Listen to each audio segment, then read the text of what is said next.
जय हिंद दोस्तों, मैं हूं आशीष और आप सबको इंडिया में जान पर स्वागत है।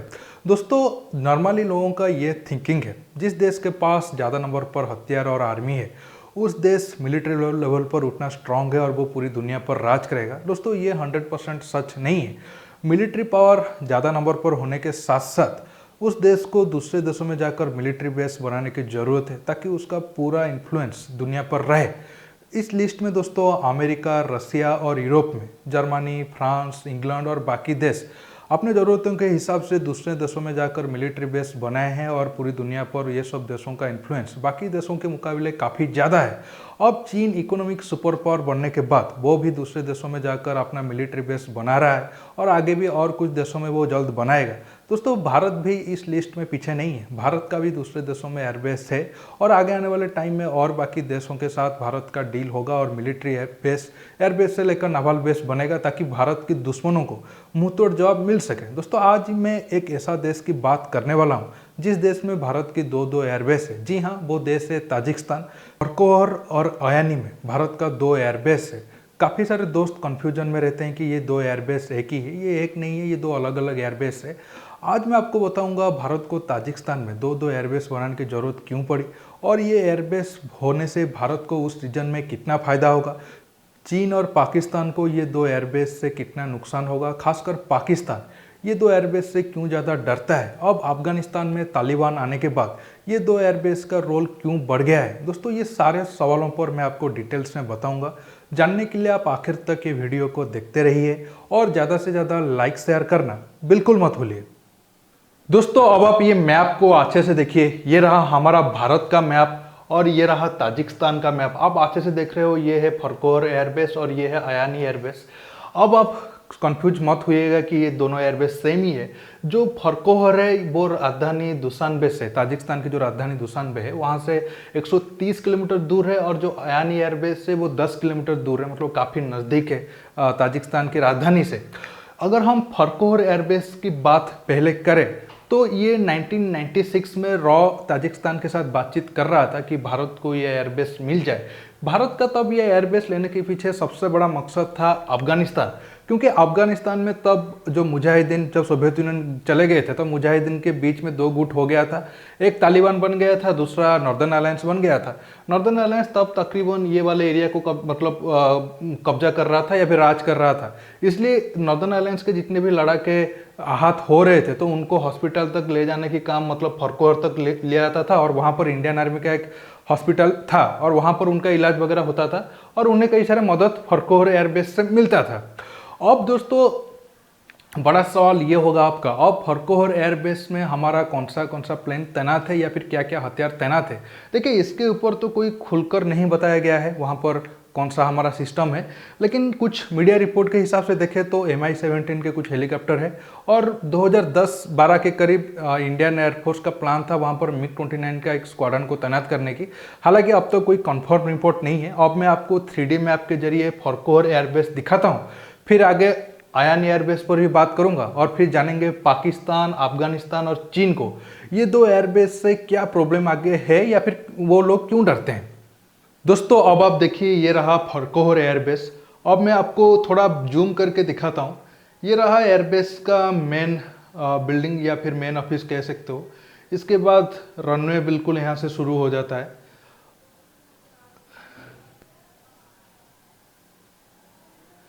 काफ़ी बड़ा रनवे है, लेकिन दोस्तों ये अयानी एयरबेस की तरह थोड़ा डेवलप नहीं है, लेकिन भारत चाहे तो इसे बड़े लेवल पर तैयार कर सकता है। अब ये खासकर अफगानिस्तान में नॉर्दर्न अलायंस को हेल्प करने के लिए ही बनाया गया था।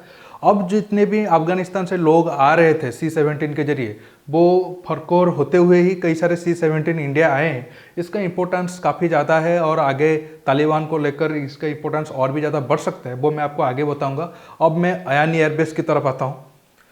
दोस्तों, अगर हम अयानी एयरबेस की बात करें तो ये फरकोर से और कुछ 100 किलोमीटर दूर पर है, मतलब लगभग 110-120 किलोमीटर दूर पर है, लेकिन ये थोड़ा बड़ा एयरबेस है और भारत तकरीबन $70 मिलियन खर्चा करके एयरबेस को डेवलप किया है। वहाँ पर कुछ हार्डन शेल्टर भी बनाए गए हैं, राडार सिस्टम भी लगे हैं और कुछ रिपोर्ट ये भी दावा करते हैं कि वहाँ पर कुछ मिसाइल डिफेंस सिस्टम भी है।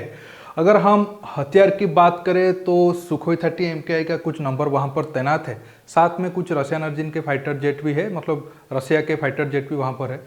अब अफगानिस्तान को हालात को देखते हुए सुखोई 30 MKI का नंबर वहाँ पर बढ़ भी सकता है। अब मैं आपको 3D मैप के जरिए अयानी एयरबेस को दिखाता हूँ, फिर बाकी सवालों पर मैं आहिस्ता आहिस्ता आऊँगा।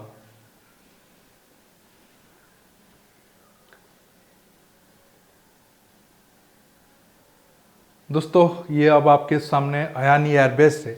आप देखकर समझ सकते हो ये फरकोर के कंपेयर में काफ़ी डेवलप है, क्योंकि आपको रनवे भी बड़ा मिल रहा है और काफ़ी एडवांस रनवे है। इसके साथ साथ आप देख सकते हो बहुत सारे हेलीकॉप्टर से लेकर कुछ और भी जो फाइटर एयरक्राफ्ट है और बड़े बड़े प्लेन भी वहाँ पर तैनात है। हालांकि ये कुछ महीने पहले की तस्वीरें हैं, गूगल के हिसाब से ये रिसेंट तस्वीर नहीं है, और इससे आप बिल्कुल भी टेंशन मत लीजिए कि मैं कोई बहुत बड़ा सीक्रेट इन्फॉर्मेशन आपको दिखा रहा हूँ। दोस्तों अगर हम शुरू की बात करें तो ये रहा ये एयरबेस का मेन एरिया, और कुछ कुछ चीज़ें आपको सामने दिख रहा है और कुछ कुछ शायद इस एरिया में छिपा हुआ होगा, मैं आपको उसके बारे में ज़्यादा नहीं बताता हूँ। और आप रनवे को देखिए, बहुत बड़ा रनवे है, और यहाँ पर आसानी से हम बड़े बड़े फाइटर जेट C-17 से लेकर इंडियन एयरफोर्स का जितने भी एयरक्राफ्ट इस्तेमाल हो रहे हैं और इसे हम उतार सकते हैं यहाँ पर, और ये बिल्कुल भी राजधानी के करीब है। तो अयानी एयरबेस से भारत को बहुत सारे फायदा मिल जाता है। क्या क्या है अब आपको मैं डिटेल्स में कंट्री वाइज समझाता हूँ। शुरू पाकिस्तान से करते हैं। पाकिस्तान क्यों ये दो एयरबेस से ज़्यादा चिढ़ता है और हमेशा कोशिश करता है कि भारत का इन्फ्लुएंस को ताजिकिस्तान में कम किया जाए। हालांकि पाकिस्तान को तो इसमें कामयाबी नहीं मिला। और पाकिस्तान टेंशन क्यों है एक एक करके मैं आपको आगे बताता हूँ। देखिए आप ये मैप को ध्यान से थोड़ा देखिएगा। देखिए पाकिस्तान भारत के साइड में ज़्यादा तैयार रहता है, लेकिन अफगानिस्तान साइड पे पाकिस्तान का तैयारी ज़्यादा नंबर पर नहीं है। आप जानते हैं बालाकोट के टाइम में इंडियन एयरफोर्स जाकर पाकिस्तान की ये वाले एरिया पर बॉम्बिंग किया था। इसके बाद पाकिस्तान थोड़ा चौकन्ना हो गया है और साइड में मतलब जितने भी गैप उसका था वो बड़ा अच्छा राडार सिस्टम और मिसाइल डिफेंस सिस्टम को तैनात करके रखा है। मान लेते हैं पाकिस्तान और आगे जाकर कुछ उल्टा सीधा हरकत खुद करता है या फिर तालिबान के कुछ जो लड़ाके हैं उनके जरिए करता है, तो भारत अब क्या करेगा, ज़्यादा चांसेस इस साइड से अटैक कम हो।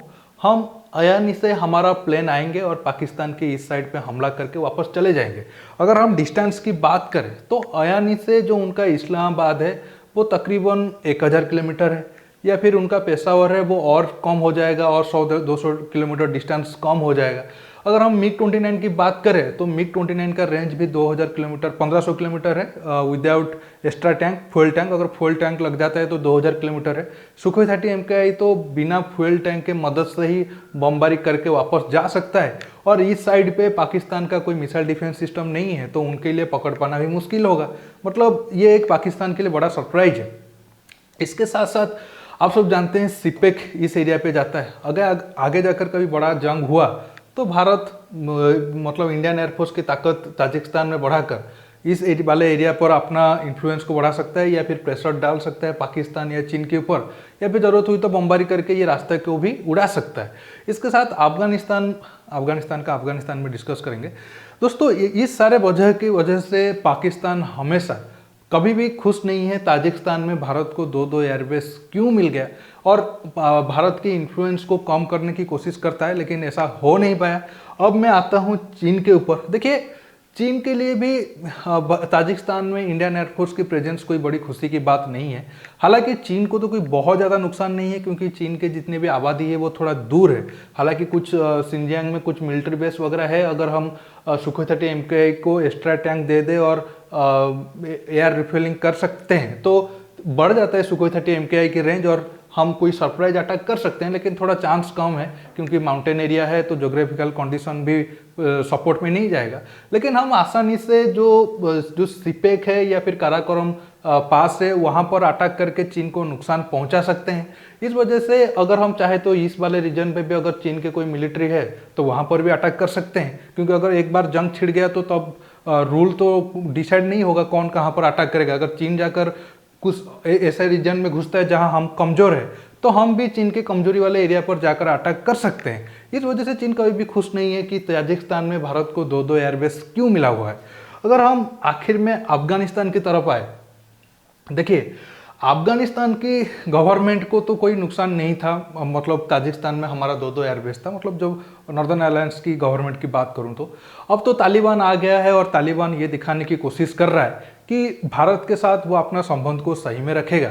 लेकिन मान लेते हैं तालिबान आगे जाकर पाकिस्तान को इनडायरेक्ट या फिर पर्दे के पीछे हेल्प किया, मतलब आतंकवादी भेजने के लिए कश्मीर के ऊपर, या फिर कुछ उल्टा सीधा हरकत की, या फिर जो भी इंफ्रास्ट्रक्चर प्रोजेक्ट है उसको डैमेज करने की कोशिश की, या फिर भारत को लगा कि हमें थोड़ा नॉर्दर्न अलायंस मजबूत हो रहे हैं तो तालिबान के खिलाफ हमें उन्हें सपोर्ट करना चाहिए। ऐसे सिचुएशन में हम फरकोहर से लेकर आयानी तक हमारा 2-2 एयरबेस है, हम उसे इस्तेमाल कर सकते हैं तालिबान के खिलाफ।